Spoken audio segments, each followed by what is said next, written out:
صحیح بخاری میں حدیث ہے، نبی علیہ السلام کے پاس واشی آیا فتح مکہ کے موقع پر، اور وہ واشی کون تھا؟ قاتل حمزہ۔ ہائے ہائے، حمزہ نبی علیہ السلام کے صرف چچا نہیں تھے بلکہ بھائی بھی تھے، دو شریک اور ہم عمر بھی تھے، دوست بھی تھے۔ واشی کو حضرت بلال نے سفارش کروائی کہ یا رسول اللہ میرے کہنے پہ معاف کر دیے جائے۔ واشی پیش ہوا، فرمایا واشی یا رسول اللہ، قاتل حمزہ یا رسول اللہ، تیرا ایمان قبول ہے لیکن کیا تو ایسا کر سکتا ہے کہ اپنی شکل مجھے نہیں دکھانی؟ ہائے ہائے ہائے، یہ وہ شخص ہے جو حریص علیکم بالمؤمنین رؤوف الرحیم ہے،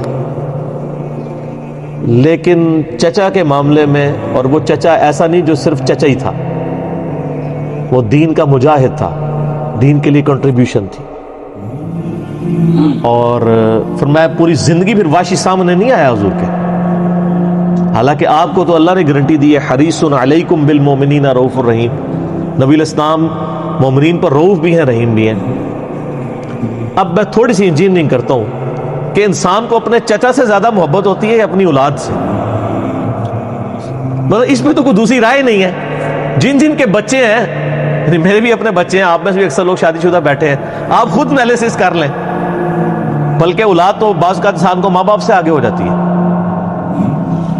تو جن لوگوں نے حضرت حمزہ کے ساتھ ظلم کیا اور ان کو قتل کیا، ان کا ایمان قبول نہیں کیا گیا۔ تو جن لوگوں نے حضرت حسین ابن علی کے ساتھ ظلم کیا یا حضرت علی ابن ابی طالب کو تکلیفیں دی ہیں جو حضور کے بچوں کی جگہ تھے، ان کے بارے میں آپ ایکسپیکٹ کر سکتے ہیں کہ نبی الاسلام کے دل میں ان کے بارے میں کوئی محبت کے جذبات ہوں گے؟ ناٹ ایٹ آل۔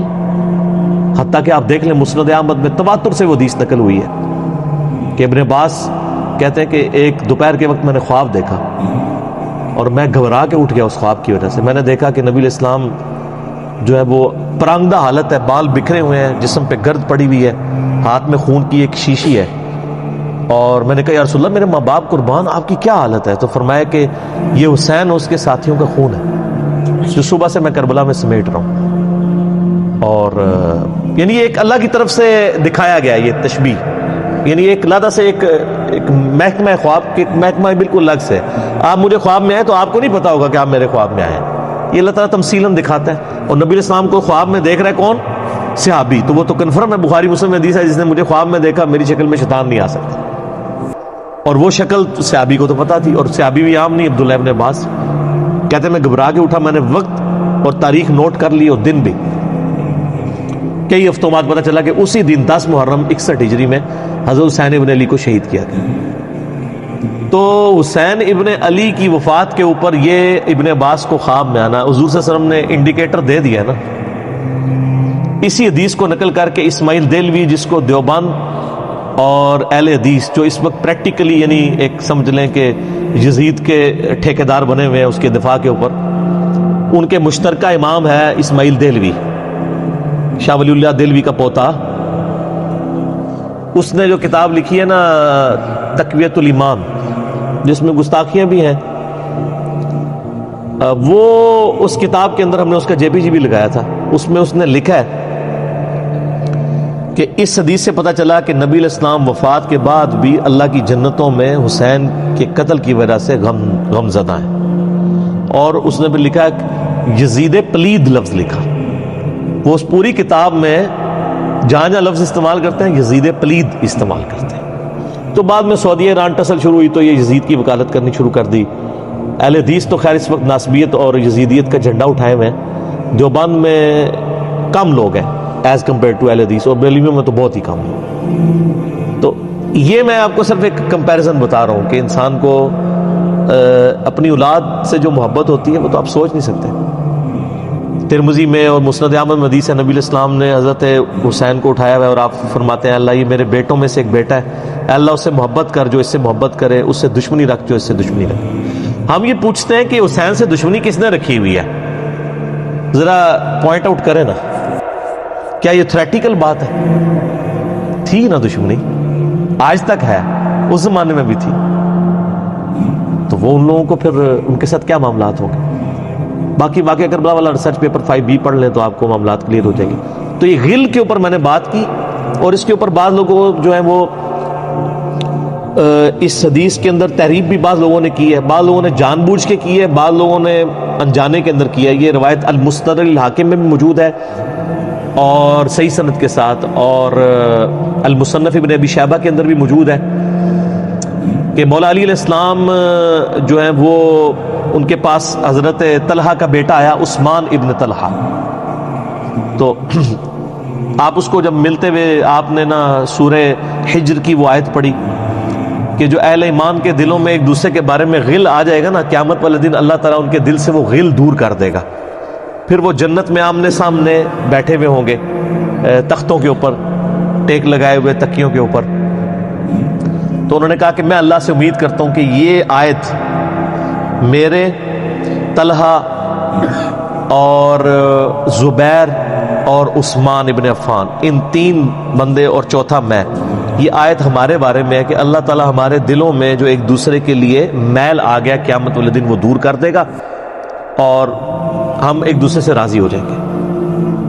ظاہر ہے مطلب وہ تکلیفیں تو پہنچی تھی نا حضرت علی کو، مطلب کئی لوگوں سے تکلیف پہنچی. بل آپ نے ان کو ایک کلین چٹ دے دی کہ میں اللہ سے امید کرتا ہوں کہ ان لوگوں کے بارے میں یہ آیات ہے کہ اللہ تعالیٰ ہمارے دلوں میں ایک دوسرے کی نفرت ختم کر دے گا، جو اگر دنیاوی وجہ سے، دنیاوی طور پر کسی دینی وجہ سے آئی ہے. تو یہ غل کا لفظ وہاں پہ بھی استعمال ہوا. اب ڈاکٹر اسرار صاحب رحمہ اللہ تعالیٰ چونکہ ان کی حدیث کی فیلڈ نہیں تھی، انہوں نے یہ جب سورہ ہجر کی آیات آئیں، اس پہ میرا مسئلہ نمبر 116C بھی ریکارڈڈ موجود ہے، انہوں نے نا اس میں حضرت معاویہ کا نام بھی لے دیا کہ میں اللہ سے امید کرتا ہوں یہ میرے اور معاویہ کے بارے میں ہوگا. نا وہ نام لیے ہی نہیں ہے، آپ خود سے نہ داخل کریں. حضرت معاویہ کو حضرت علی نے نہیں معاف کیا، پوری زندگی معاف نہیں کیا، کیونکہ ان کی وجہ سے خلافت کا نظام ٹوٹا تھا. حضرت طلحہ تو میدان جنگ سے چھوڑ کے چلے گئے تھے. جب عمار ابن یاسر کو دیکھا کہ وہ سامنے ہیں تو انہوں نے کہا عمار کو تو باغی جماعت قتل کرے گی، وہ چھوڑ کے چلے گئے. تو مروان نے ان کے گھٹنے میں تیر مارا، مستدرک الحاکم میں آتا ہے، اور وہ شہید ہو گئے. حضرت زبیر وہ صحابی ہیں یعنی جو نبی علیہ السلام کے بہادر ترین اصحاب میں سے 12 بندے غزوہ احد میں حضور کے ساتھ رہ گئے تھے 700 میں سے غزوہ احد کے اندر، ان میں سے ایک حضرت زبیر بھی تھے. اور یہ تلوار کمال کی چلاتے تھے، اکیلے میدان جنگ میں آگے چلے جاتے تھے. بخاری میں آتا ہے کہ ان کا بیٹا عبداللہ ابن زبیر کہتا ہے کہ میرے باپ کے 2 شانوں کے درمیان اتنا بڑا زخم تھا جو ہیل اپ ہو گیا تھا، لیکن پھر بھی گڑا پڑا ہوا تھا، میں پورا ہاتھ اس میں داخل کر لیتا تھا، اور وہ زخم ان کو احد کے موقع پہ لگا تھا. ٹھیک ہے. اور پھر اسی حدیث میں بخاری کے آتا ہے کہ جنگ یرموک کے موقع پر لوگ یعنی لیڈر کے اوپر چل رہے ہوتے ہیں، تو حضرت زبیر بھی ایک اسکواڈ کو لیڈ کر رہے تھے. تو لوگوں نے کہا حضرت آپ آگے جائیں. انہوں نے کہا جب میں آگے جاؤں گا تو میرے ساتھ کوئی نہیں آگے جا سکے. تو وہ اکیلے گھوڑے کو انہوں نے جو ہے وہ ایڑی لگائی اور رومن امپائر کی یعنی فوج کے اندر گھس گئے، اور کوئی بھی ان سے لڑنے کے لیے تیار نہیں ہوتا تھا. اتنی بہادری تھی ان کے اندر. لیکن جنگ جمل میں حضرت علی کے مقابلے پہ آ گئے.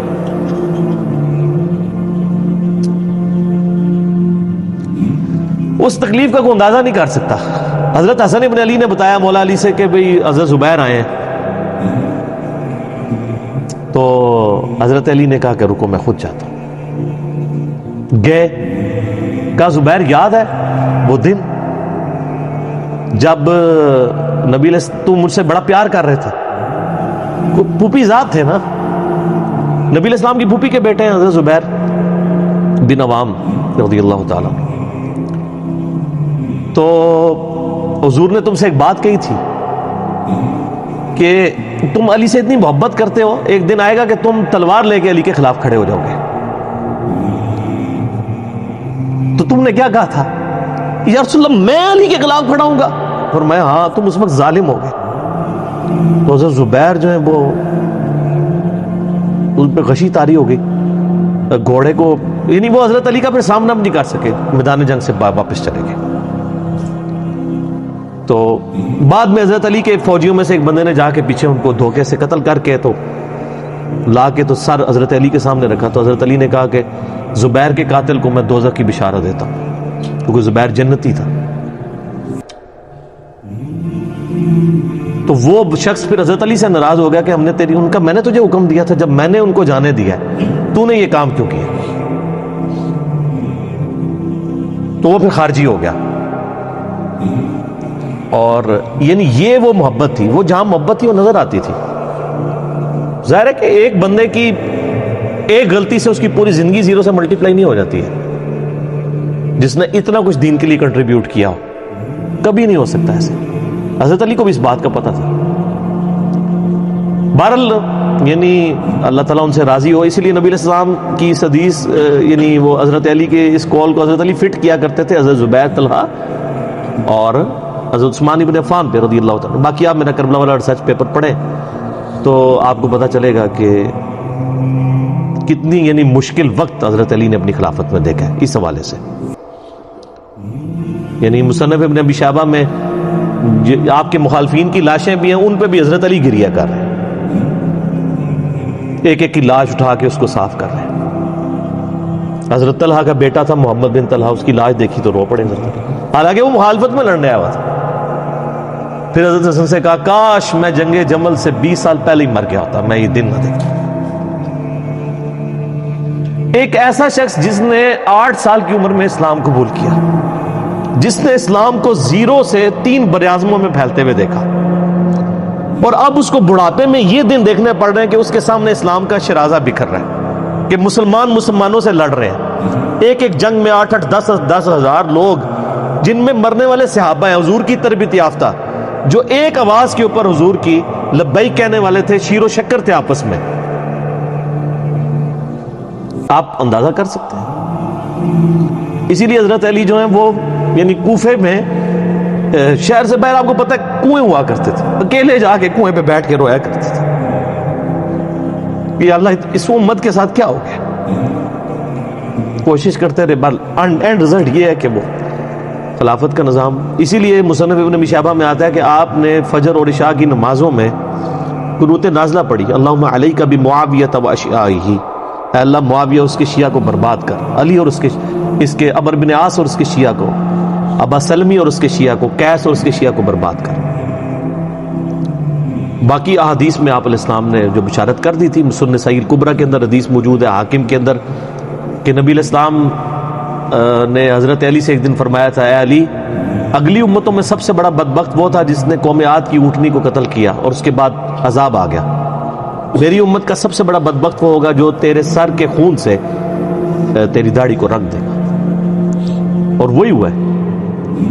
اور اس کے بعد پھر دیکھیں امت ایک جگہ جمع نہیں ہوئی ہے. حضرت علی ایک آخری کوشش تھے، اور جن لوگوں نے اس وقت ساتھ نہیں دیا پھر ان کو دنیا میں اس کا خمیازہ بھگتنا پڑا ہے. عبداللہ بن عمر نے بیعت نہیں نہ کی تو صحیح بخاری اٹھا کے دیکھیں، عبداللہ بن عمر کو آل امیہ نہیں قتل کروایا، حجاج بن یوسف نے زہر آلود نیزہ مروا دیا. اور حاکم کے اندر مجموع الزوائد کے اندر موجود ہے، حضرت عبداللہ بن عمر آخری عمر میں کہا کرتے تھے کاش میں اس وقت علی کا ساتھ دیتا اور یہ خلافت کا نظام تو بچ جاتا. کیونکہ کئی لوگ بیچ میں نیوٹرل ہو گئے تھے جو پھر ساتھ نہیں دیا، تو اس کی وجہ سے پھر حضرت علی کے چونکہ اب پاس اتنی مین پاور نہیں تھی کہ اس سسٹم کو سنبھال سکتے، بال پھر وہ شہید ہو گئے اور پھر معاملات آگے. خیر بات کہاں سے کہاں نکل گئی، کیونکہ یہ اس کے ساتھ غل کا لفظ تھا تو یہ غل کے لفظ کو ایڈریس کرنا ضروری تھا. تو آج ہم جب جنگ جمل صفین نہروان کو ڈسکس کرتے ہیں تو یہ کوئی غل والی بات نہیں ہے، یہ وہ چیزیں ہیں جو ایک ریالٹی ہیں. اور وہ اگر یہ غل والی بات ہے تو نبی علیہ السلام کے دل میں بھی نعوذ باللہ غل تھا، مولا علی کے دل میں بھی غل تھا، ایسا نہیں تھا. وہ دین کی حمیت کہلاتی ہے، اس کو غل نہیں آپ کہتے.